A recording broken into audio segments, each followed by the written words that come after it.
मनोज जरांगेंच्या आंदोलनामुळे 5 दिवस मुंबईला आंदोलकांचा गराडा पडला। या आंदोलकांनी दक्षिण मुंबईत मोठ्या प्रमाणात गर्दी केली होती। हजारोंच्या संख्येने आलेले मराठा आंदोलक मुंबईभर विखुरले होते। दक्षिण मुंबईतले रस्ते, सीएसएमटी स्थानक इतकंच काय, हायकोर्टासारख्या महत्त्वाच्या इमारतींसमोरही आंदोलकांचा गराडा होता।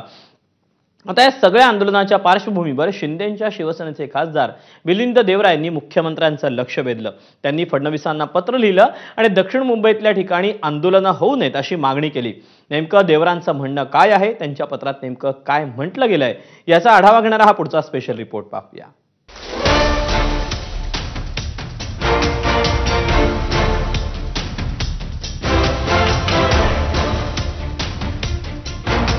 परवानगी आझाद मैदानाची, मात्र आंदोलक होते सीएसएमटी स्थानकात आणि स्थानकासमोर, आंदोलक होते गेटवे ऑफ इंडिया समोर, आंदोलक होते ताज हॉटेल समोर, आंदोलक होते दक्षिण मुंबईतल्या अनेक ऐतिहासिक वास्तूंच्या परिसरात। हे सगळं आपण मराठा आरक्षण आंदोलनावेळी अगदी 2च दिवसांपूर्वी पाहिलंय आणि दक्षिण मुंबईकरांनी अनुभवलंय। म्हणूनच की काय, दक्षिण मुंबईचे रहिवासी असलेले शिवसेनेचे राज्यसभा खासदार मिलिंद देवरांनी थेट मुख्यमंत्र्यांनाच एक पत्र लिहिलंय आणि त्यात त्याने आझाद मैदानाव्यतिरिक्त इतर कोणत्याही ठिकाणी आणि कोणत्याही मागण्यांसाठी आंदोलनाची परवानगी देऊ नये अशी मागणी केली आहे। आझाद मैदान आणि दक्षिण मुंबईत वारंवार होणाऱ्या निदर्शनांवर मी चिंता व्यक्त करतो। निदर्शनाचा अधिकार लोकशाहीने दिलाय तो अत्यावश्यक आहे, पण अशा आंदोलनांमुळे सर्वसामान्यांना त्रास होऊ नये याची काळजी घ्यायला हवी। दक्षिण मुंबई राज्याच्या कारभारासह आर्थिक दृष्टीनेही अत्यंत महत्त्वपूर्ण ठिकाण आहे। इथेच शासनाची मुख्यालय, पोलीस मुख्यालय तसंच पश्चिम नौदल कमांड आहे। म्हणूनच दक्षिण मुंबईतील उच्च सुरक्षा, उच्च कार्यक्षम क्षेत्रांमध्ये अशा निदर्शनांवर बंदी घालावी। अशा निदर्शनांना वेगळं ठिकाण द्यावं असं मी महाराष्ट्र शासनाला आवाहन करतोय। इकडे मिलिंद देवरांनी पत्र लिहिलं आणि तिकडे पडसाद उमटू लागले। नुकत्याच झालेल्या मराठा आंदोलनालाच देवरांनी विरोध केलाय असं म्हणत ठाकरेंच्या शिवसेनेचे खासदार संजय राऊत यांनी हल्लाबोल केलाय। दक्षिण मुंबईतील जरांगे पाटील यांच्या आंदोलनास पूर्ण पाठिंबा होता। तुम्ही ज्या पक्षाचं नाव सांगताय त्या पक्षाच्या बॅनरवर हिंदू हृदय सम्राट शिवसेना प्रमुख बाळासाहेब ठाकरे यांचा फोटो आहे। मुंबईमध्ये आम्ही मराठी माणसं आंदोलन करू नाही तर हायदोस घालू, तुम्ही कोण आम्हाला विचारणार? ठीक आहे, कोर्टाने आम्ही बघून घेऊ। राज्याच्या मुख्यमंत्र्यांनीही रोखलं नाही। आझाद मैदानात आम्ही जाऊ, आम्ही पेड रोडलाही जाऊ।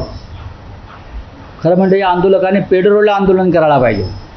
आता संजय राऊतांनी मिलिंद देवरांच्या मागणीला मराठा आंदोलनाशी जोडलं आणि आम्ही थेट मनोज जरांगेंना गाठलं। आता खरा ट्विस्ट आहे, कारण आरक्षण आंदोलन सुरू झाल्यापासून मनोज जरांगेंनी एकनाथ शिंदेना कायम सॉफ्ट कॉर्नर दिलाय, तोच आजही कायम आहे। पण शिंदेच्या खासदाराने असं पत्र लिहिलंय म्हटल्यावर जरांगे काय बोलणार असाही प्रश्न होताच।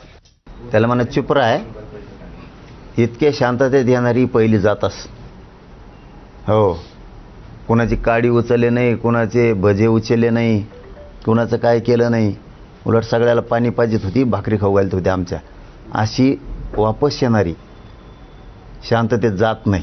ही जात लई ही खारी आहे, लई विषारी आहे तराला लागल्यावर, पण अशी होणे नाही। पुन्हा असली जात होणे नाही।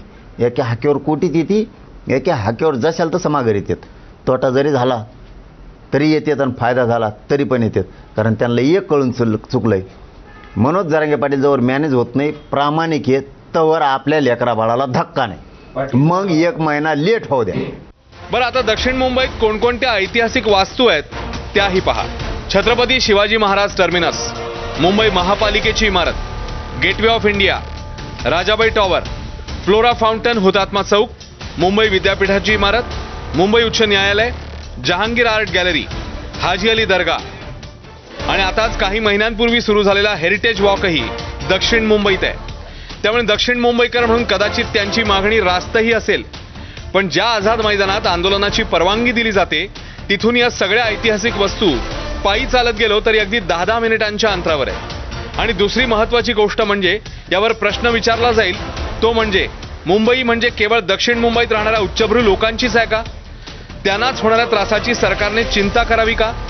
राज्यातला शेतकरी, कामगार, नोकरदार यांचा मुंबईवर अधिकार नाहीये का? शिशुपाल कदमसह ब्युरो रिपोर्ट, एबीपी माझा। मनोज जरांगे पाटील